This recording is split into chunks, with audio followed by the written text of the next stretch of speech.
Hi guys, it's Victor Kulik. It's another short video on artificial intelligence in medicine. And so I am a consultant psychiatrist, so I specialize in psychiatry.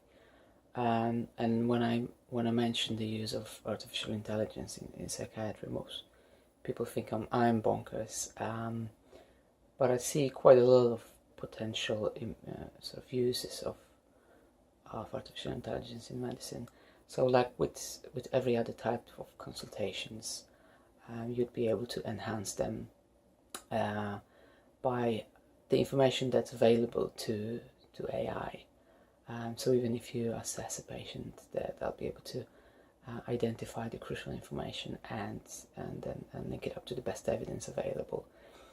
And essentially, even though it might seem a little bit more complicated, what we do in psychiatry is to look at the symptoms and sort of name and recognize the symptoms.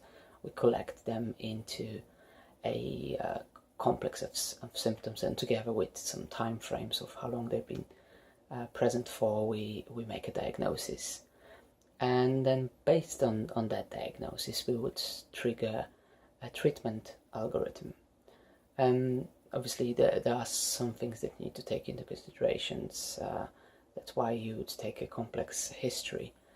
But all of that can be operationalized, and all of that can be done by a machine, providing the machine would be able to understand the same information and so recognize the symptoms for what they are. So I think it might be a little bit further ahead than computers being able to assess the pictures, like the scans and all that, but I think it is possible to develop that in AI, and that's what I'll be trying to spend the next at least few years of my life. Maybe not completely, but definitely to work on that use, because I think the machines are better in so many ways than the humans.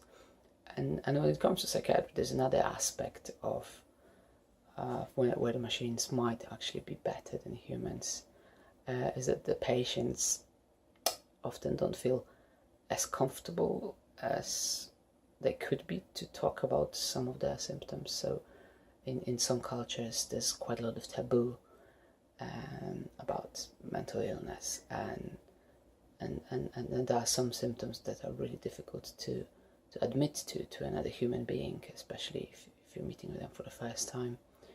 And I think the research shows that it sometimes is easier to talk to a machine about some of your most private thoughts and feelings, and this might actually be better in terms of the objectivity and the access to the treatments. So I'll do my best to develop that, because I think that will definitely change the way that psychiatry is delivered in the world. This video was a little bit longer, but I'm sure there's going to be more.